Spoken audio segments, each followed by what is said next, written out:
اور اس وقت ہمارے نبی کہتے ہیں کہ اے بیٹی فاطمہ 7 دن ہو گئے تیرے اس بھوکے باپ نے نہ کوئی چیز کھائی ہے، تیرے اس بھوکے باپ نے 7 دن سے اپنے پیٹ پر پتھر باندھا ہے، اے بیٹی اگر تیرے گھر میں کوئی کھجور ہو تو اپنے باپ کو دے دے۔ میرے بھائیو سوچو اس بیٹی کے دل کے اوپر کیا گزری ہوگی۔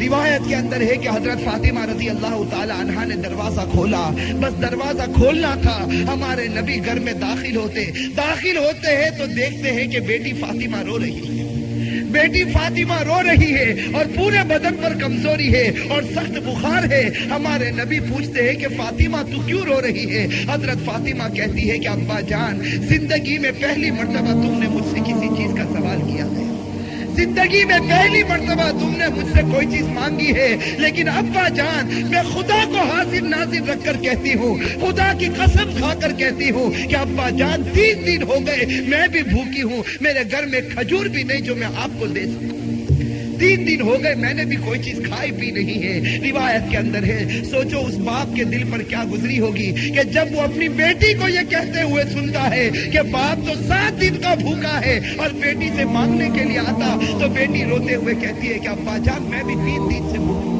کر لے، میں بھی صبر کروں گا، ہمارے دونوں کے صبر کی برکت سے خدا میری امت کو معاف کر دے گا۔ میرے بھائیو اب اپنے دل کے اندر تھوڑی دیر کے لیے دیکھو اور پوچھو کہ وہ نبی ہمارے واسطے 7 دن بھوکا رہ سکتا ہے اور وہ نبی کی لاڈلی بیٹی فاطمہ وہ 3 دن تک اپنے پیٹ پر پتھر باندھ سکتی ہے اور صرف اس لیے باندھتی ہے کہ آنے والی امت کی مغفرت ہو جاوے۔ اور میرے بھائیو سوچو ہم نے اس نبی کو کیا بدلا دیا، ہم نے اس نبی کو کیا بدلا دیا، اور میں اپنی ماں بہنوں سے پوچھتا ہوں کہ انہوں نے فاطمہ کو کیا بدلا چکایا۔ میرے بھائیو آج ہمارے نام مسلمان، آج ہمارے مردوں کے نام دیکھو تو مسلمان نظر آتے ہیں، ہماری عورتوں کے نام دیکھو تو مسلمان نظر آتے ہیں، کسی کا نام فاطمہ ہے، کسی کا نام عائشہ ہے، کسی کا نام خدیجہ ہے، اور میرے بھائیو ہمارے مردوں کے نام بھی اچھے نام ہیں، لیکن کام میرے بھائیو مسلمانوں کے نہیں، اللہ معاف فرمائے ہمارے یہاں کام غیروں کے کام ہوتے ہیں۔ میرے بھائیو اللہ تعالی ہم سب کو معاف فرمائے۔ آج اصل بات ہے کہ آج ہمیں نبی کا طریقہ پسند نہیں آیا، آج غیروں کا طریقہ پسند آیا۔ میں آپ کو صرف اتنی بات بتا دوں کہ آج کے ہمارے جوانوں کو دیکھو، آج کے ہمارے جوانوں کو دیکھو، اور خصوصاً جب اس گجرات کے علاقے میں ہم آتے ہیں اور خاص کر کے ان گاؤں کے اندر ہم جب پہنچتے ہیں تو ہمیں معلوم ہوتا ہے کہ ہمارا جو نوجوان ہے وہ اپنی دنیا بھی برباد کرتا اور اپنے دین کو بھی برباد کرتا ہے۔ میرے بھائیوں برا نہ مانے، آپ میرے بھائی ہیں، لیکن صرف ایک بات میں آپ کو بتا دوں کہ آج سب سے بڑا نقصان ہمارا یہ ہے کہ ہمارے اندر گناہوں کی عادت آ گئی۔ آج آپ نے دیکھا ہوگا کہ ہمارے جوان کو دیکھا ہوگا کہ مسجد سے تو بہت دور، اذان کی آواز ان کے کانوں میں آتی ہے لیکن مسجد کی طرف قدم نہیں اٹھتے، بلکہ اللہ معاف فرمائے ہمارے جوان گناہوں میں پڑتے گئے یہاں تک کہ اب گناہ کو ہم نے گناہ نہیں سمجھا، اور بعض ہم نے ہمارے جوانوں کو دیکھا کہ کوئی شراب کا عادی ہو گیا، کوئی جوا کھیلنے کا عادی ہو گیا۔ ارے میرے بھائیوں بتاؤ، اگر ہم نے پیٹ میں شراب کو اتارا، اگر ہم نے پیٹ میں سود کے پیسے اتارے، اگر ہم نے رشوت کے پیسے پیٹ میں اتارے اور جوا ہم نے کھیلا، میرے بھائیوں بتاؤ کل قیامت کے میدان میں ہمارے نبی کو کیا منہ بتائیں گے؟ وہ ہمارے نبی سرکار دو عالم صلی اللہ علیہ وسلم اپنی وفات سے پہلے فرماتے ہیں کہ میں خدا کو جواب نہیں دے سکتا، تو میرے بھائیوں بتاؤ یہ امتی کل قیامت کے میدان میں خدا کو کیا جواب دے گا؟ میرے بھائیوں آج ہمارے جوانوں کا یہ عالم ہو گیا، ہمارے جوانوں کے اندر یہ بیماری آ گئی کہ صبح ہوتی ہے کہ آپ نے دیکھا ہوگا کہ بڑی دیر سے تو ہمارے جوانوں کی صبح ہوتی، صبح 10-11 بجے تو یہ جوان اپنے بستر سے اٹھتا، اور ہمارے جوانوں کو چاہیے کیا؟ ہمارے جوانوں کو اچھا کپڑا چاہیے، اچھا پہننا چاہیے، اچھا اوڑھنا چاہیے، اچھا کھانا چاہیے، اور آپ نے دیکھا ہوگا شام کا وقت ہوتا، مجھے اس گاؤں کا حال معلوم نہیں، میں ایک عام بات کہتا ہوں کہ شام کا وقت ہوتا کسی گھر کے چوکھٹ کے اوپر بیٹھ جاتے یا گاؤں کے کسی کنارے پر جمع ہو جاتے، اور میرے بھائیوں مسلمانوں کی غیبت شروع ہو جاتی، لوگوں کے اوپر حملہ کرنا شروع کرتے، لوگوں کی عزت کے اوپر حملہ کرنا شروع کرتے، اور آپ نے دیکھا ہوگا ہمارا جوان اگر کوئی بڑا سے بڑا کام کرتا تو کرکٹ کھیلنے کے لیے میدان کی طرف چلا جاتا، اور میرے بھائیوں وہ کرکٹ کھیلنے کو سب سے بڑا فن سمجھتا کہ کرکٹ کھیلنا آ گیا تو اس کو دین اور دنیا ساری نعمتیں اس کو مل گئی۔ ارے میرے بھائیوں ہے کہ نہیں؟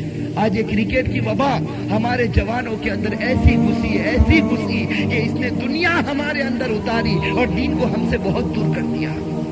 ارے میرے بھائیوں، کبھی ہم نے سوچا کہ جن کرکٹروں سے ہم محبت کرتے ہیں، جن کے واسطے ہم اپنے وقت کو ضائع کرتے ہیں اور جن کے واسطے ہم مسلمان آپس میں لڑتے ہیں، کبھی ہم نے سوچا کہ جن کرکٹروں سے ہم محبت کرتے ہیں کیا ان کرکٹروں کو بھی ہم سے محبت ہے؟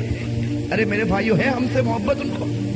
ہمارے یہاں ماشاءاللہ بہت سے بھائی ہیں جو کرکٹ کھیلتے ہوں گے، میں ان سے سوال پوچھتا ہوں، اور جب کہیں گلی کے کنارے جمع ہو جاتے تو کچھ ہمارے بھائی پاکستانی بن جاتے، کچھ انڈین بن جاتے، اور آپس میں پھر بحث و مباحثہ ہوتا کہ پاکستان کی ٹیم اچھی ہے یا انڈین کی ٹیم اچھی ہے۔ میرے بھائیوں، یہ ساری باتیں ایک طرف رہنے دو، صرف اتنا بتاؤ کہ جن کرکٹروں سے ہم نے محبت کی ہے کیا ان کو ہم سے محبت ہے؟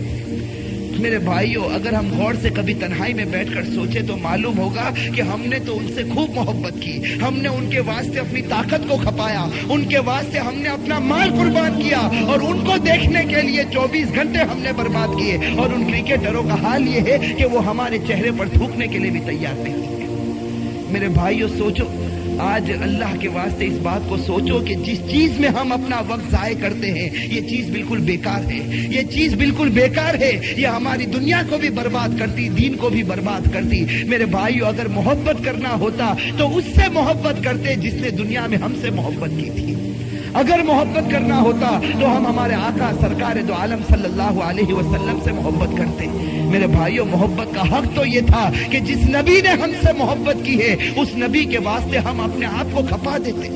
میرے بھائیوں، ایک صحابی، دیکھو کیسی محبت ہے، ایک صحابی جن کا زمانہ جاہلیت میں کسی عورت کے ساتھ پیار ہو چکا، زمانہ جاہلیت میں کسی عورت کے ساتھ عشق ہو گیا، لیکن جب اللہ کے رسول صلی اللہ علیہ وسلم ان کے دروازے پر جاتے ہیں اور جا کر کہتے ہیں قل لا الہ الا اللہ، کہ اے دوست کلمہ پڑھ لے کامیاب ہو جائے گا، روایت میں ہے کہ وہ صحابی کلمہ پڑھ لیتے، کلمہ پڑھ کے مسلمان ہو جاتے اور وعدہ کر لیتے ہیں کہ اے نبی اب سے کوئی گناہ نہیں کروں گا، جو نبی بتائے گا اس پر عمل کروں گا۔ بس رات کا وقت ہوتا ہے، وہی عورت جو ان کو چاہتی تھی اس کے دروازے پر آتی ہے۔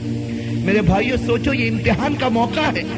وہی عورت جو زمانے جاہلیت میں ان کے ساتھ رہتی تھی وہ عورت ان کے دروازے پر آتی ہے۔ روایت میں ہے کہ وہ صحابی دروازہ کھولتے ہیں، جب اس عورت پر نگاہ پڑتی ہے اپنے دونوں ہاتھوں سے اپنی آنکھ کو بند کر لیتے ہیں، اپنے دونوں ہاتھوں سے اپنی آنکھ کو بند کر لیتے ہیں اور اس عورت کو کہتے ہیں کہ تو سامنے سے چلی جا۔ تو وہ عورت کہتی ہے کہ ارے تم نے مجھے پہچانا نہیں، تم نے مجھے پہچانا نہیں، میں وہی عورت ہوں جس کے واسطے تم انتظار کرتے تھے، جس کے واسطے تم تڑپا کرتے تھے، جس کے واسطے تم محبت کے دعوے کرتے تھے، میں وہی عورت ہوں اور آج تم میرا چہرہ دیکھنے کے لیے بھی تیار نہیں۔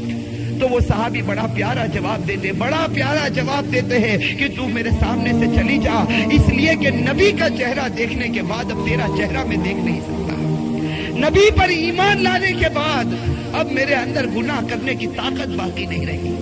میرے بھائیوں، ایک بات بتا دوں، ہم لوگوں کو بہت غلط فہمی ہو جاتی، ہم سمجھ لیتے ہیں کہ کوئی بڑی رات آ گئی، ہم جاگ لیتے ہیں، تہجد پڑھ لیتے ہیں، اشراق اور چاش پڑھ لیتے ہیں، اوابین کی نمازیں پڑھ لیتے ہیں، ہم سمجھتے ہیں کہ ہم خدا والے ہو گئے۔ میرے بھائیوں، قرآن کریم کو اٹھا کر دیکھو، احادیث نبویہ کو اٹھا کر دیکھو، یقیناً تہجد پڑھنے کا بہت بڑا ثواب، اشراق اور چاش پڑھنے کا بہت بڑا ثواب، اوابین پڑھنے کا بہت بڑا ثواب ہوگا، لیکن میرے بھائیوں سب سے بڑا ثواب یہ ہے کہ آدمی کے اندر گناہ کی طاقت ہو اور گناہ کرنا چھوڑ دیتے ہیں۔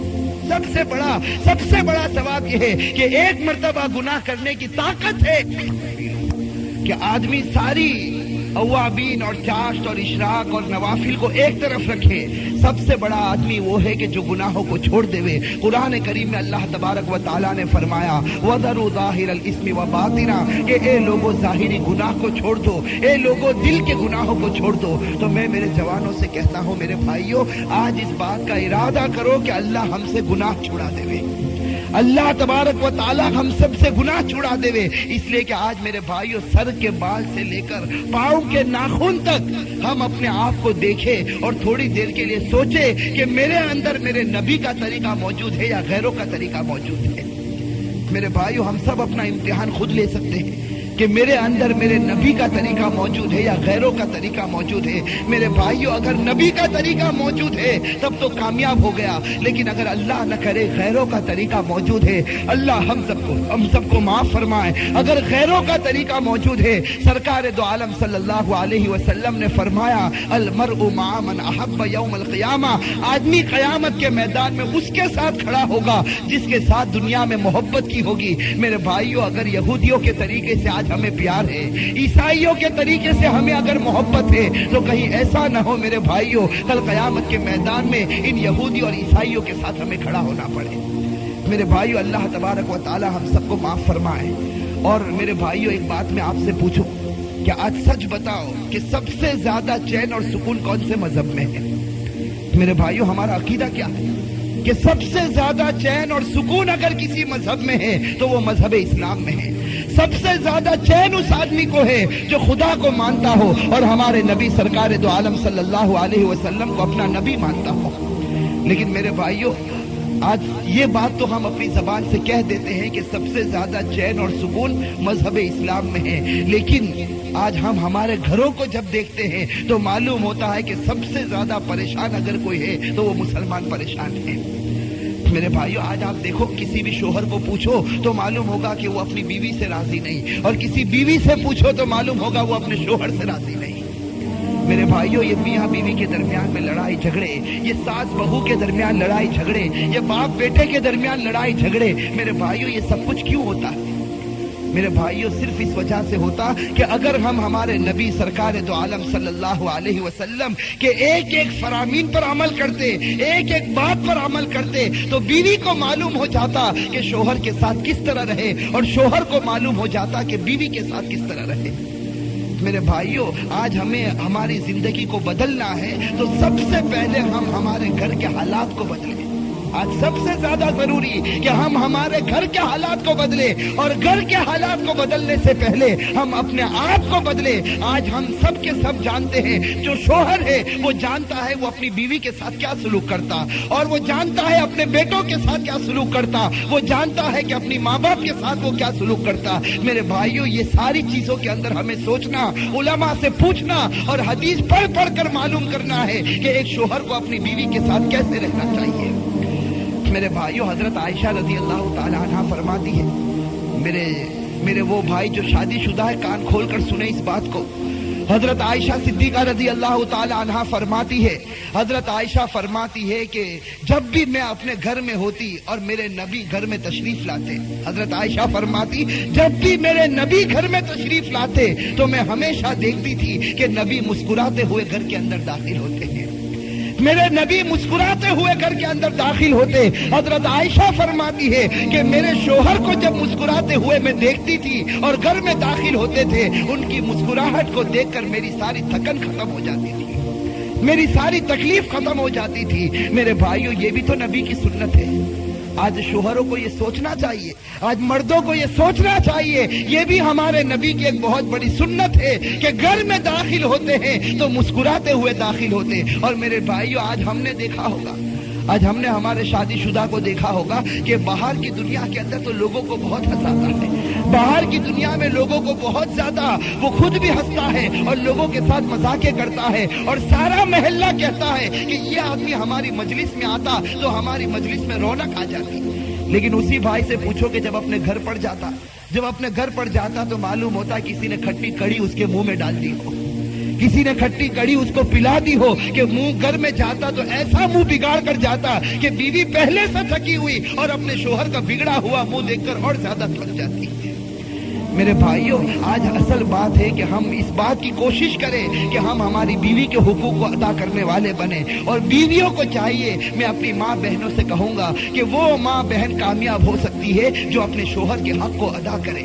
میں ایک روایت بتاؤں, سرکار دو عالم صلی اللہ علیہ وسلم نے فرمایا, اللہ کے رسول صلی اللہ علیہ وسلم نے عورتوں سے فرمایا, من صلت خمسها وادت زکاتها وصامت شهرها واطاعت بالها دخلت الجنۃ بغیر حساب ولا کتاب۔ اللہ کے رسول نے عورتوں سے کہا کہ تم 4 کام کر لو۔ پہلا کام ہے 5 وقت کی نماز پڑھ لو، دوسرا کام ہے اپنی زکوٰۃ ادا کرو، جو زیورات تمہارے پاس ہے اگر نصاب کو پہنچ جاتے ہیں تو اس کی زکوٰۃ ادا کرو، وہ صامت شہرہا، اور رمضان کے مہینے کے روزے رکھ لو۔ اور چوتھا کام عورتوں کو بتایا اطاعت بالہا، اپنے شوہر کی فرما برداری کر لو۔ اللہ تعالیٰ کے رسول فرماتے ایسی عورت دخلت الجنت بغیر حساب ولا کتاب، ایسی عورت بغیر حساب و کتاب کے جنت میں داخل ہو جائے گی۔ تو میری ماں بہنیں، آج اصل میں ہمارے گھر کو اگر جنت کا نمونہ بنانا، آج ہم نے ہمارے گھر کو جہنم کا نمونہ بنایا۔ اسی لیے آپ نے دیکھا ہوگا گھر کے باہر بھی ہم دکھی نظر آتے ہیں اور گھر کے اندر جاتے تو اور زیادہ دکھی نظر آتے ہیں۔ اکثر لوگوں کو آپ نے دیکھا ہوگا کہتے ہیں کہ بھائی گھر میں جاتا ہوں تو بے چینی بڑھ جاتی ہے، گھر میں جاتا ہوں تو معلوم نہیں کیا ہو جاتا ہے کہ کچھ اچھا ہی نہیں لگتا، بس جی چاہتا کہ گھر کے باہر نکل جاؤ۔ میرے بھائیوں، یہ ہماری بدعمالیوں کی کرتوت ہے، یہ ہماری بدعمالیوں کا انجام ہے کہ آج ہمیں گھر کے باہر بھی چین اور سکون نہیں، اور اس مسلمان کو گھر کے اندر بھی چین اور سکون نہیں۔ حالانکہ مذہب اسلام نام ہے سکون کا، اطمینان کا، لیکن آج مسلمان کو چین اور سکون نصیب نہیں ہوتا۔ میرے بھائیوں، اس کی ایک ہی وجہ کہ ہم نے ہمارے آقا سرکار دو عالم صلی اللہ علیہ وسلم کے طریقے کو توڑا۔ میں اپنی ماں بہنوں سے کہتا ہوں، اللہ کے رسول صلی اللہ علیہ وسلم نے ان عورتوں کے بارے میں فرمایا ایما امرأۃ ماتت وزوجها عنها راض دخلت الجنہ، کہ ایسی عورت کا انتقال ہو جائے کہ جب اس کا انتقال ہو اس کا شوہر اس سے راضی ہو، اس کا شوہر کہے کہ یہ بیوی اچھی تھی، بس شوہر کا یہ کہہ دینا کہ میری بیوی اچھی تھی، اللہ اس کے بدلے میں اس کو جنت نصیب کر دیں گے۔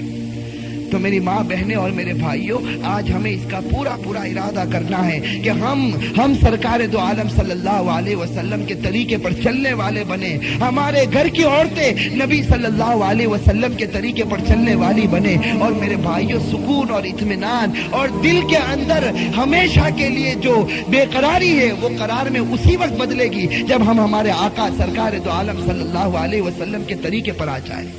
میرے بھائیوں، میں آپ کو ایک بات بتاؤں، اور خصوصاً میں اپنی ماں بہنوں کو یہ بات بتاتا ہوں، اللہ تعالی ہم سب کو عمل کرنے کی توفیق نصیب فرمائے۔ میرے بھائیوں، اللہ کے رسول صلی اللہ علیہ وسلم کی لاڈلی بیٹی حضرت فاطمہ رضی اللہ تعالی عنہا کا مقام اور مرتبہ بہت اونچا۔ میرے بھائیوں، یہ ہم سب جانتے ہیں کہ حضرت فاطمہ رضی اللہ تعالی عنہا کا مقام اور حضرت فاطمہ کا مرتبہ بہت اونچا۔ ایک مرتبہ خود ہمارے نبی سرکار دو عالم صلی اللہ علیہ وسلم نے فرمایا فاطمہ بضعۃ منی من آذاہا فقد آذانی ومن آذانی فقد آذ اللہ۔ ہمارے نبی نے فرما دیا کہ فاطمہ تو میرے بدن کا ایک ٹکڑا ہے، فاطمہ تو میری لخت جگر ہے، من آذاہا، جس نے میری فاطمہ کو تکلیف پہنچائی فقد آذانی، ہمارے نبی فرماتے اس نے مجھے تکلیف پہنچائی، اور جس نے مجھے تکلیف پہنچائی اس نے اللہ تعالیٰ کو تکلیف پہنچائی۔ میرے بھائیوں، حضرت فاطمہ رضی اللہ تعالی عنہا کا مقام اور مرتبہ بہت اونچا۔ ہمارے نبی اپنی لاڈلی بیٹی سے بہت محبت کرتے، اور یہ لاڈلی بیٹی اپنے والد سے بہت محبت کرتی تھی۔ روایت کے اندر ہے کہ ہمارے نبی جب بھی سفر کرنے کے لیے نکلتے تھے تو آخری ملاقات حضرت فاطمہ رضی اللہ تعالی عنہا سے کرتے تھے، اور جب بھی سفر سے واپس آتے ہمارے نبی پہلے مسجد میں چلے جاتے، اور مسجد سے جب نکلتے تو پہلے حضرت فاطمہ کے گھر میں داخل ہوتے تھے۔ اور ایک روایت کے اندر آتا ہے کہ جب بھی حضرت فاطمہ رضی اللہ تعالی عنہا ہمارے نبی کے گھر میں داخل ہوتی، ہمارے نبی اپنی جگہ سے کھڑے ہو جاتے، فاطمہ کی پیشانی پر بوسہ دیتے، اور جس جگہ ہمارے نبی بیٹھا کرتے تھے اسی جگہ اپنی بیٹی فاطمہ کو بٹھایا کرتے تھے۔ تو حضرت فاطمہ رضی اللہ تعالی عنہا کا مقام بہت اونچا۔ لیکن میرے بھائیوں، اپنے دل کو سامنے رکھتے ہوئے سوچو کہ یہی فاطمہ جب حضور صلی اللہ علیہ وسلم کا انتقال ہو گیا، تقریباً 6 مہینے کے بعد حضور صلی اللہ علیہ وسلم کی وفات ہو گئی۔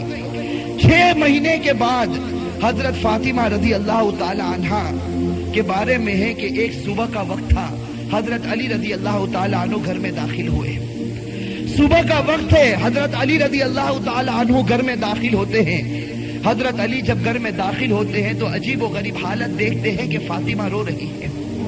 اب صبح صبح کا وقت ہے، فاطمہ رو رہی، آنکھوں سے آنسو جاری ہے، اور حضرت علی دیکھتے ہیں کہ فاطمہ چکی پیسنے کے لیے تیار ہے، اور قریب میں پانی گرم ہو رہا ہے، اور قریب میں کپڑے رکھے ہیں جس کو دھونا ہے۔ اب حضرت علی حیران ہو جاتے ہیں کہ میں تو روزانہ صبح گھر میں آتا ہوں، لیکن کبھی میں نے یہ تو نہیں دیکھا کہ میری بیوی فاطمہ رو رہی ہو اور پانی گرم ہو رہا ہو، کہیں کپڑے دھلنے کی تیاری ہو رہی ہو، کہیں چکی پیسنے کی تیاری ہو رہی ہو۔ بس حضرت علی رضی اللہ تعالیٰ عنہ گھبرا جاتے اور اپنی بیوی فاطمہ سے پوچھتے ہیں کہ آخر یہ کیا معاملہ، یہ صبح صبح فجر کے وقت کیا عالم ہے کہ تم رو رہی ہو اور یہ ساری چیزیں تیار ہو رہی ہیں؟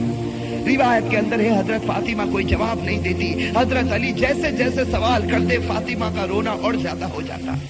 حضرت علی بہت سوال کرتے اور فاطمہ دھاڑے مار کر روتی ہے۔ اخیر میں حضرت علی کہتے ہیں کہ تجھے خدا کا واسطہ ہے، مجھے بتا دے تو کیوں رو رہی ہے، اور صبح میں یہ کیا حال ہے کہ پانی گرم ہوتا ہے، کہیں کپڑے دھلے جا رہے ہیں، کہیں کچھ تیاری ہو رہی، آخر کیا معاملہ ہے؟ بس حضرت فاطمہ رونے لگتی اور رو کر کہتی ہے کہ میں آپ سے کیا بتاؤں، رات کو میں نے خواب دیکھا۔ حضرت فاطمہ فرماتی ہے کہ رات کو میں نے خواب دیکھا، خواب میں میں نے میرے آقا سرکار دو عالم صلی اللہ علیہ وسلم کو دیکھا، خواب میں میں نے میرے والد نبی کو دیکھا کہ وہ کسی چیز کو تلاش کر رہے ہیں، وہ کسی چیز کو ڈھونڈ رہے ہیں۔ فاطمہ فرماتی ہے کہ میں نے خواب میں میرے والد سے پوچھا کہ اے میرے ابا جان، اے میرے نبی، تم کون سی چیز تلاش کرتے ہو، تم کس کو ڈھونڈتے ہو؟ تو میرے نبی، میرے ابا نے کہا کہ فاطمہ بیٹی میں تجھے ہی تلاش کر رہا ہوں، بیٹی میں تجھے ہی تلاش کرتا ہوں، میں تجھے ہی ڈھونڈ رہا ہوں۔ روایت کے اندر ہے کہ حضرت فاطمہ رضی اللہ تعالی عنہ یہ خواب بتاتی ہے اور اس کے بعد اپنے شوہر علی سے کہتی ہے کہ علی، آج میرا یہ آخری دن ہے، میرے نبی نے، میرے والد نے مجھے بتا دیا، اب کچھ ہی دیر میں میں اپنے خدا کو پیاری ہونے والی ہوں، یہ میرا آخری وقت ہے۔ حضرت علی رضی اللہ تعالی عنہ دھاڑے مار کر روتے ہیں۔ روایت کے اندر ہے کہ حضرت علی پوچھتے ہیں کہ اے فاطمہ، ابھی تیرے والد کو انتقال ہوئے 6 مہینے بھی نہیں گزرے،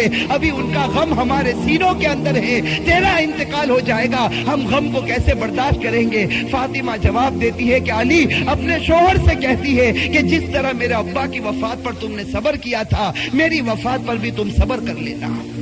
میری ماں بہنیں، اصل بات مجھے یہ بتانی ہے کہ حضرت فاطمہ رضی اللہ تعالی عنہا کی طبیعت خراب سے خراب ہونے لگتی ہے، بخار چڑھنے لگتا ہے، حضرت فاطمہ چکی پیس رہی ہے، حضرت علی ان کے ہاتھوں کو پکڑ لیتے ہیں اور کہتے ہیں کہ اب یہ بس کرو، آج تمہارا آخری دن ہے، تم ہمیں چھوڑ کر جانے والی ہو، یہ چکی کو پیسنا، یہ کپڑے دھونا، یہ پانی کو گرم کرنا، یہ سب تکلیف کیوں اٹھا رہی ہو؟ فاطمہ رو کر کہنے لگتی ہے، فاطمہ رو کر کہنے لگتی ہے کہ مجھے تمہارا بھی حق ادا کرنا ہے اور مجھے میرے بیٹے حسن اور حسین کا بھی حق ادا کرنا ہے، میں دنیا سے چلی جاؤں گی، میں چاہتی ہوں کہ چکی پیس کر جاؤں، کپڑے دھل کر جاؤں، اپنے بچوں کو نہلا کر جاؤں، تاکہ میرے انتقال کے بعد تمہیں کسی کے سامنے ہاتھ پھیلانا نہ پڑے، تاکہ تمہیں کسی کے سامنے ہاتھ پھیلانا نہ پڑے۔ روایت کے اندر ہے کہ حضرت علی ان کو سمجھا کر کھڑا کرتے ہیں، ابھی ان کو کھڑا کرتے حضرت علی رو رہے، فاطمہ رو رہی، اتنے میں وہ پیارے بچے حسن اور حسین گھر کے اندر داخل ہوتے ہیں۔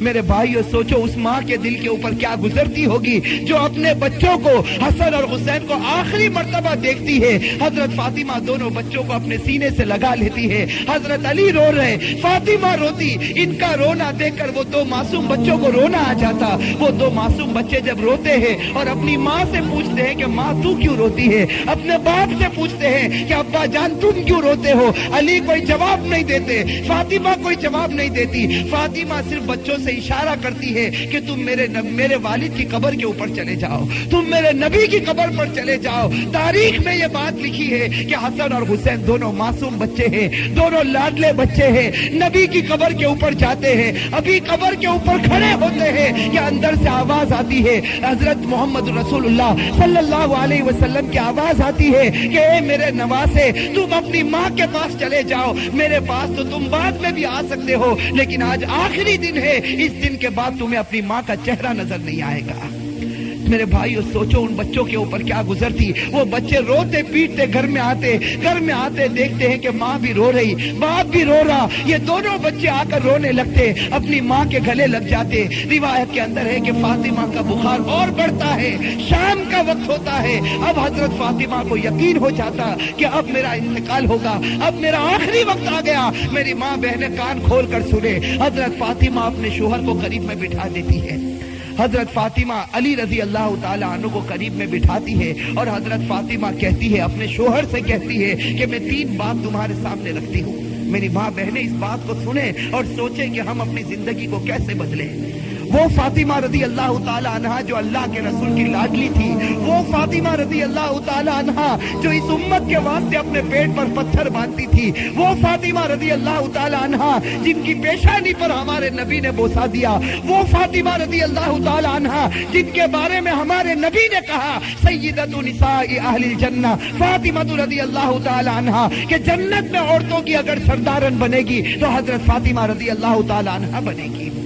وہ فاطمہ رضی اللہ تعالیٰ عنہ کا آخری وقت ہے، پیشانی کے اوپر پسینہ ہے، اپنے بستر پر لیٹی ہوئی ہے اور بخار بڑے زوروں کے اوپر ہے، اپنے شوہر کو قریب بٹھاتی ہے اور پہلا جملہ کہتی ہے، حضرت علی سے کہتی ہے، ان کے شوہر ہے قریب میں، معصوم بچے بیٹھے رو رہے، کبھی اپنی ماں کا منہ دیکھتے ہیں، کبھی اپنے باپ کا منہ دیکھتے ہیں۔ حضرت فاطمہ اپنے شوہر سے کہتی ہے کہ علی، معلوم نہیں تمہارے نکاح میں آنے کے بعد میری طرف سے تم کو کتنی تکلیف پہنچی ہوگی۔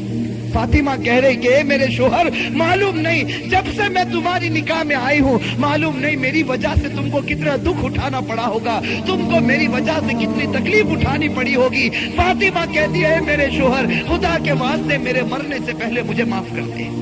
اپنے شوہر سے کہتی ہے کہ میرے مرنے سے پہلے مجھے معاف کر دے، تاکہ قیامت کے میدان میں مجھے میرے نبی کے سامنے ذلیل نہ ہونا پڑے، مجھے میرے والد کے سامنے رسوا نہ ہونا پڑے۔ اے میرے شوہر، میں نے تیرے حق میں کوتاہی کی، میں نے تیرے حق میں غلطی کی، میری طرف سے تجھے دکھ پہنچا ہے، اے میرے شوہر مجھے معاف کر دے۔ روایت میں ہے کہ علی دھاڑے مار کر رونے لگتے، دھاڑے مار کر رونے لگتے، فاطمہ کے سر پر ہاتھ پھیرتے اور کہنے لگتے، فاطمہ تو غم مت کر، آج فکر میں کرتا ہوں کہ تو نبی کی بیٹی تھی لیکن میں تیرا حق ادا نہ کر سکا، تو نبی کی بیٹی تھی میں تیرا حق ادا نہ کر سکا۔ اور اس کے بعد علی ایک لمبی سانس لے کر رو کر کہتے ہیں کہ فاطمہ، مجھے معلوم ہے جب سے تو میرے گھر پر آئی ہے تجھے 2 وقت کی روٹی کبھی نصیب نہیں ہوئی ہے۔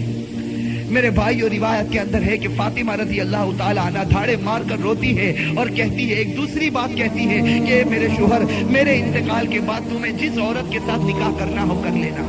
فاطمہ کہتی ہے، میرے انتقال کے بعد جس عورت کے ساتھ نکاح کرنا ہو کر لینا۔ اس کے بعد اپنے پیارے بیٹے حسن اور حسین کی طرف اشارہ کر کے کہتی ہے، حسن اور حسین کی طرف اشارہ کر کے کہتی ہے کہ علی، جس کے ساتھ نکاح کرنا ہو نکاح کرنا، لیکن ایک رات میرے ان بچوں کے پاس بھی گزارنا، یہ معصوم ہے، یہ اپنا اچھا اور برا نہیں سمجھتے، جب یہ بالغ ہو جائے تو ان کو خدا کے حوالے کر دینا۔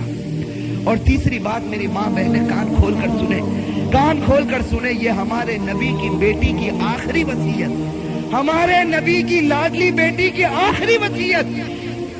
حضرت فاطمہ رضی اللہ تعالی عنہ فرماتی ہے کہ اے میرے شوہر، حضرت علی سے کہتی ہے کہ میرے شوہر، جب میرا انتقال ہو جائے تو کسی کو نہ بلانا، جب میرا انتقال ہو جائے، جب میری وفات ہو جائے، کسی کو نہ بلانا۔ حضرت علی بڑے جوش میں آ جاتے اور کہتے ہیں کہ تو نبی کی بیٹی ہے اور تو کہتی کسی کو نہ بلانا، میں تو سارے مدینے والوں کو بلاؤں گا، میں انصار کو بلاؤں گا، میں مہاجرین کو بلاؤں گا، میں پورے مدینے کو تیرے جنازے میں جمع کر دوں گا۔ حضرت فاطمہ اشارے سے کہتی ہے کہ نہیں، میرے جنازے میں کسی کو نہ بلانا، میرے جنازے میں صرف تم ہوں گے اور میرے یہ 2 معصوم بیٹے ہوں گے، ان کے سوا میرے جنازے میں کوئی نہ آئے۔ حضرت علی پوچھتے آخر وجہ کیا ہے؟ حضرت فاطمہ رونے لگتی اور رو کر کہنے لگتی ہے کہ میرے والد نے مجھ سے کہا تھا کہ بیٹی پردے میں رہنا، میرے والد نے مجھ سے کہا تھا بیٹی پردے میں رہنا، میں نے میری والد کی بات کو پورا کر لیا، زندگی میں کسی مرد نے میرے بدن کو نہیں دیکھا، میں چاہتی ہوں کہ موت کے بعد بھی کوئی میرے بدن کو نہ دیکھے،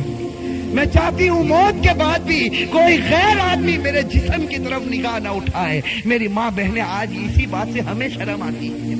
آج ہماری ماں بہنوں کو کہا جائے کہ بھائی پردہ کر لو، اور ہمارے جوانوں کو کہا جائے کہ تیرا چہرہ ایسا بنا دے جو چہرہ تیرے نبی کا تھا، تو میرے بھائیوں ہمیں پسند آتا ہے؟ میرے بھائیوں، ہمارے جوانوں سے پوچھو کہ بھائی چہرے پر داڑھی رکھ لے، ہماری ماں بہنوں کو کہو پردہ کر لے، میرے بھائیوں یہ ہمیں پسند نہیں آتا۔ بتاؤ، اگر نبی سے سچی محبت ہوتی، فاطمہ سے سچی محبت ہوتی، تو فاطمہ کی آخری وصیت ہے کہ زندگی میں کسی نے میرے بدن کو نہیں دیکھا، میں چاہتی ہوں کہ موت کے بعد بھی کوئی میرے بدن کو نہ دیکھے۔ روایت کے اندر ہے یہ 3 باتیں کہہ کر فاطمہ ایک عجیب و غریب جملہ کہتی ہے اور ہمیشہ کے لیے خدا کو پیاری ہو جاتی. آخری جملہ حضرت علی سے کہتی ہے کہ علی آج میں نے روزہ رکھا ہے. میرے بھائیو سنو، حضرت فاطمہ کہتی ہے کہ علی آج میں نے روزہ رکھا ہے. خواب میں میرے والد میرے نبی نے مجھ سے کہا تھا کہ سحری علی کے دسترخوان پر کرنا، افطار انشاءاللہ میرے دسترخوان پر ہوگا. بس یہ جملہ کہہ کر فاطمہ ہمیشہ کے لیے اٹھ جاتی ہے. روایت کے اندر میرے بھائی اصل بات مجھے یہ بتانی ہے کہ آخرت کا معاملہ بڑا خطرناک معاملہ ہے. حضرت فاطمہ رضی اللہ تعالی عنہا کو کفن پہنایا جاتا. روایت کے اندر ہے وہ عجیب و غریب منظر تھا کہ جب فاطمہ کا جنازہ اٹھا، 6 مہینے پہلے ہمارے نبی کا جنازہ اٹھا تھا، اس وقت پورا مدینے نے غم منایا تھا. آج 6 مہینے کے بعد ان کی لاڈلی بیٹی آج خدا کو پیاری ہوتی ہے. روایت میں جب ان کے گھر سے جنازہ اٹھتا ہے، جنازے کے ایک پائے کو علی نے اپنے کندھے پر رکھا ہے، دوسرے پائے کو بڑے بیٹے حضرت حسن نے اپنے کندھے پر رکھا ہے، تیسرے پائے کو حضرت حسین نے کندھے پر رکھا، چوتھا پایا دینے والا کوئی موجود نہیں. علی انتظار کرتے ہیں. اچانک ایک صحابی سامنے سے نظر آتے ہیں جن کا نام ہم سب جانتے ہیں، حضرت ابو ذر غفاری رضی اللہ تعالی عنہ. وہ وہاں پہنچ جاتے ہیں. علی کہتے ہیں کہ خدا نے تمہیں بھیجا ہے اور آج اللہ کے رسول کی لاڈلی بیٹی کا انتقال ہو گیا، تم ان کو کندھا دے دو. حضرت ابو ذر غفاری کندھا دیتے ہیں. یہ جنازہ اٹھ کر چلتا ہے. روایت کے اندر ہے وہ معصوم بچے رو رہے، وہ علی رو رہے، ابو ذر غفاری رو رہے. روایت کے اندر ہے کہ وہ قبر جہاں قبر کو کھودا گیا تھا، اب اس قبر کے اندر فاطمہ کو رکھنا ہے. میری ماں بہنیں کان کھول کر سنیں، جب اس قبر کے اندر فاطمہ کو رکھنا ہوتا ہے، حسن اور حسین جو معصوم بچے اپنی ماں کو جب قبر میں رکھنے جاتے ہیں تو بے چین ہو کر تڑپنے لگتے ہیں جیسے کوئی مچھلی بغیر پانی کے تڑپتی ہے. حضرت علی کی آنکھوں سے آنسو جاری ہے، داڑھی مبارک تر ہو گئی ہے، کپڑا مبارک تر ہو چکا. حضرت علی رو رہے، وہ معصوم بچے روتے. ان کا رونا دیکھ کر حضرت ابو ذر غفاری رضی اللہ تعالی عنہ کے اندر ایک حالت پیدا ہو جاتی. حضرت ابو ذر غفاری برداشت نہیں کر سکتے اس منظر کو. حضرت ابو ذر غفاری جب حضرت فاطمہ کے جنازے کو رکھنے جاتے ہیں تو قبر کے ساتھ میں بات کرنا شروع کرتے ہیں. ابو ذر غفاری اس قبر سے کہتے ہیں یا قبر، حضرت ابو ذر غفاری اس قبر سے کہتے ہیں یا قبر اتدری من الذی جئنا بها الیک، یا قبر اتدری من الذی جئنا بها الیک، هذه بنت رسول اللہ، هذه زوجۃ علی، هذه ام الحسنین. حضرت ابو ذر غفاری اس قبر سے کہتے ہیں کہ اے قبر تجھے معلوم ہے ہم کس کا جنازہ لے کر آئے؟ اس لیے کہ حضرت ابو ذر غفاری سے برداشت نہیں ہوتا. وہ معصوم بچے روتے ہیں، وہ علی جیسا بہادر آج اپنی آنکھوں سے آنسو بہاتا ہے. تو حضرت ابو ذر غفاری اس قبر سے کہتے ہیں یا قبر، اے قبر تجھے معلوم ہے ہم کس کا جنازہ تیرے اندر رکھتے ہیں؟ یہ اس کا جنازہ ہے جس کو اللہ کے رسول کی بیٹی کہا جاتا، یہ اس کا جنازہ ہے جس کو علی کی بیوی کہا جاتا، یہ اس کا جنازہ ہے جس کو حسن اور حسین کی ماں کہا جاتا. روایت کے اندر ہے کہ ابو ذر غفاری جنازے کو رکھتے، یہ جملہ کہتے ہیں، قبر کے اندر سے آواز آتی، قبر کے اندر سے آواز آتی یا ابا ذر، اے ابو ذر، ھذا لیس بیت نسب ولا حسب، کہ ابو ذر یہاں خاندان مت گناؤ، یہاں خاندان اور رشتے مت گناؤ، یہاں تو یہ بتاؤ اچھے عمل کر کے کون آیا اور برے عمل کر کے کون آیا. میرے بھائیو یہ جو جملہ قبر کے اندر سے نکلا تھا یہ فاطمہ کے لیے نہیں نکلا تھا، یہ فاطمہ کے لیے نہیں نکلا تھا. حضرت فاطمہ بخشائی خدا کی بندی ہے، ہمارے نبی نے بشارت دی ہے کہ وہ جنتی ہے. لیکن یہ جملہ ہمارے لیے، ہماری ماں بہنوں کے لیے نکلا تھا کہ جب قبر کے سامنے تمہارا جنازہ آ گیا، اب یہ مت بتاؤ تمہارے پاس بنگلہ تھا یا گاڑی تھی، تم کون سے خاندان سے تعلق رکھتے تھے، تم کس زمین پر رہتے تھے، اب خدا کو کوئی پرواہ نہیں. اب تو یہ بتاؤ خدا کے رسول کو مان کر آئے ہو یا نافرمانی کر کے آئے ہو؟ اگر مان کر آئے ہو تو جنت کا باغ ہے، اور میرے بھائیوں نافرمانی کر کے آئے ہو تو اللہ حفاظت فرمائے، وہ جہنم کے گڑھوں میں سے ایک گڑھا ہے. میرے بھائیو اللہ ہم سب کی عذاب قبر سے اللہ ہم سب کی حفاظت فرمائے. میرے بھائیو آج سچی بات ہے، خاص کر کے میں اپنی ماں بہنوں سے کہتا، آج ہماری ماں بہنیں جب آپس میں جمع ہوتی ہے، دنیا کی باتیں ہوتی ہے، غیبت ہوتی ہے، چغلی ہوتی ہے، آپس کا حسد اور عداوت نکالی جاتی ہے. لیکن میرے بھائیو آج آخرت کے تذکرے ہم سے ختم ہو چکے ہیں، آج موت اور موت کے تذکرے ہم سے ختم ہو چکے. میں آپ سے پوچھتا ہوں کہ وہ حضرت عثمان غنی رضی اللہ تعالی عنہ جب غزوہ تبوک کا موقع ہوتا ہے. ہمارے نبی فرماتے ہیں کہ عثمان تم کتنا مال لا سکتے ہو؟ حضرت عثمان اتنا مال لاتے کہ ہمارے نبی کو کہنا پڑتا عثمان بس کرو، تم نے خدا کے راستے میں بہت قربانی دے دی.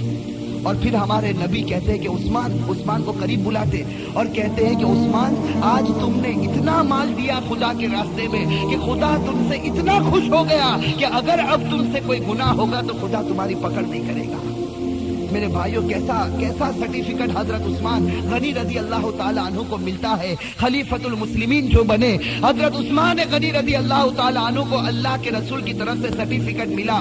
عثمان اگر تیرے سے کوئی گناہ ہو جائے گا خدا تیری پکڑ نہیں کرے گا. تو نے اسلام کے واسطے بڑی بڑی قربانیاں دی. لیکن میرے بھائیوں ذرا حضرت عثمان کی تاریخ کو اٹھا کر دیکھیں. یہی حضرت عثمان جب مسلمانوں کے امیر بنتے ہیں، مسلمانوں کے خلیفہ بنتے ہیں، روایت کے اندر ہے حضرت سعید ابن عامر رضی اللہ تعالیٰ عنہ فرماتے ہیں کہ رات کا وقت ہوتا ہے، یہ امیر المؤمنین عثمان غنی رضی اللہ تعالیٰ عنہ قبرستان چلے جاتے ہیں. رات کا وقت ہے، سناٹا ہے، حضرت عثمان غنی رضی اللہ تعالیٰ عنہ قبرستان چلے جاتے اور روایت میں ہے کہ قبر کے پاس جا کر اتنا روتے تھے قبرستان میں جا کر حتی تبل لحیتہ، یہاں تک کہ ان کی داڑھی مبارک تر ہو جاتی تھی. اور لوگ پوچھتے تھے، لوگ آ کر عثمان سے پوچھتے تھے تذکر الجنت والنار فلا تبکی وتبکی من ھذا، کہ عثمان تم جنت کا تذکرہ کرتے ہو، تم جہنم کا تذکرہ کرتے ہو، لیکن اتنا نہیں روتے. کیا بات ہے کہ تم قبرستان میں جاتے ہو تو اتنا روتے ہو؟ اس وقت عثمان غنی رو کر جواب دیتے تھے کہ میں نے میرے نبی کو یہ کہتے ہوئے سنا، ان القبر اول منزل من منازل الاخرہ فان نجا منه فما بعده ایسر منه وان لم ينج منه فما بعده اشد منه. حضرت عثمان کہتے تھے کہ میں نے میرے نبی کو یہ کہتے ہوئے سنا ہے قبر آخرت کی منزلوں میں سب سے پہلی منزل ہے. میری ماں بہنیں، میرے بھائیوں، اس کو سوچو، قبر کی منزل آخرت کی منزلوں میں سب سے پہلی منزل ہے. عثمان غنی نے نبی کا فرمان سنا دیا، جو اس منزل میں کامیاب ہو گیا وہ سب منزلوں میں کامیاب ہو گیا. اور اللہ نہ کرے میرے بھائیوں، اللہ نہ کرے جو اس منزل میں پکڑا گیا وہ سب منزلوں میں پکڑاتا جائے گا. میرے بھائیو اللہ ہم سب کی حفاظت فرمائے. میرے بھائیو سوچو ایک دن ہمیں بھی مرنا ہے، ہمیں خدا کے پاس جانا ہے. میں میرے جوانوں سے کہتا ہوں کہ ایک ارادہ کرو، دیکھو ایک پکا سچا ارادہ کرو کہ اللہ ہم سب کو گناہوں سے بچا دے. میرے بھائیو ارادہ کرتے یا نہیں کرتے؟ ایک پکا سچا ذرا زور سے انشاءاللہ اپنی زبان سے نکالو. میرے بھائیو ایک پکا ارادہ کرو کہ اللہ ہم سے سارے گناہ چھڑا دے. اور میرے بھائیو سچی پکی توبہ اللہ کے سامنے کرو. روایت کے اندر آتا ہے جو خدا کے سامنے روتا ہے، ایک آنسو نکالتا ہے، اللہ تعالیٰ اس کی مغفرت کر دیتے ہیں. میرے بھائیو یہ دعا مانگنا، اللہ تعالیٰ کے سامنے رونا، یہ آج ہماری زندگی سے بہت دور ہو چکا ہے. خاص کر کے میں اپنی ماں بہنوں سے کہتا ہوں کہ اس بات کا ارادہ کرے کہ 24 گھنٹے میں ایک وقت اس کا نکالے. میرے بھائیو ایک وقت 5 منٹ اس کی نکالے 24 گھنٹے میں، کہ ہم اپنے دونوں ہاتھ خدا کے سامنے اٹھائے اور خدا سے کہے کہ اللہ تو نے نعمت دینے میں کوئی کمی نہیں چھوڑی اور میں نے گناہ کرنے میں کوئی کمی نہیں چھوڑا. میرے بھائیو آج ہم نے گناہوں سے اپنے آپ کو بھر دیا ہے. آج ہمارا چہرہ دیکھو تو نبی کے خلاف، ہمارا چلنا دیکھو تو نبی کے خلاف، ہمارے یہاں شادی بیاہ دیکھو تو نبی کے خلاف، ہمارے یہاں جو رسم و رواج ہوتا میرے بھائیو نبی کے طریقے پر ہوتا یا نبی کے طریقے کے خلاف ہوتا. آج میرے بھائیو اللہ تعالی ہم سب کو عمل کی توفیق نصیب فرمائے. خیر وقت بھی زیادہ ہو چکا، میں اپنی بات کو ختم کروں اور ساتھ میں آپ کو اس بات کی مبارکبادی پیش کروں کہ آپ لوگوں نے 3 دن تک اللہ اور اللہ کے رسول صلی اللہ علیہ وسلم کی باتوں کو سنا. میرے بھائیو یہ تھوڑی دیر کے لیے ہم جمع ہو گئے 3 دن، ہو سکتا ہے اس 3 دن کی برکت سے خدا ہم سب کو جنت نصیب کر دے گا.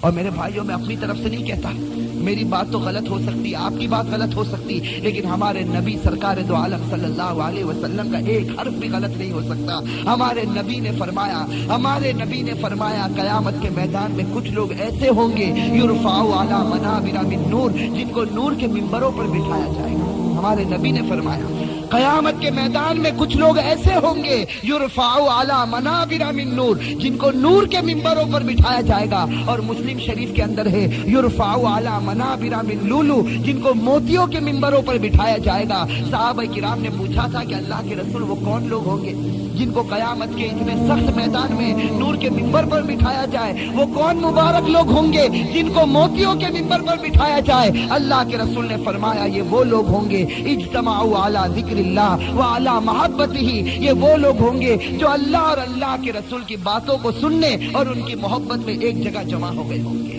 تو میرے بھائیو، آج ہمارا یہاں جمع ہو جانا، جیسے خدا نے ہم کو 3 دن یہاں جمع کیا، دعا کرے کہ اللہ ہم سب کو جنت الفردوس میں جمع فرمائے، اللہ تبارک و تعالی ہم سب کو معاف فرمائے، اور ہمارے یہاں جتنے منتظمین جنہوں نے نہ جانے کیسی کیسی تکلیفوں کے ساتھ یہ نظام بنایا ہوگا، اپنے مال کی قربانی دی ہوگی، اپنے جان کی قربانی دی ہوگی، اللہ تبارک و تعالی ان سب کو بہترین بدلہ نصیب فرمائے، اللہ ان کی دنیا بھی بنائے اور اللہ ان کی آخرت بھی بنائے۔ اور میرے بھائیو، اٹھنے سے پہلے ایک ارادہ کر لو، ایک پکا سچا ارادہ کرو میرے بھائیوں، کرو گے 3 دن کا نچوڑ، 3 دن کا خلاصہ آج پیش کرو۔ میں نہیں کہتا کہ ایک وقت میں سارے گناہ چھوٹ جائے، یہ تو انسان کے لیے مشکل ہے، یہ انسان کے لیے مشکل ہے۔ ہمارے آقا نے خود فرما دیا کلکم خطاؤن، کہ تم سب کے سب گنہگار۔ اللہ کے رسول نے فرمایا وخیر الخطائین التوابون، بہترین گنہگار وہ ہے جو توبہ کر لے۔ تو میرے بھائیوں، میں نہیں کہتا کہ کل صبح ہم سارے گناہ چھوڑ دیں، لیکن ایک ارادہ کرو میرے بھائیوں، کرتے نہیں کرتے؟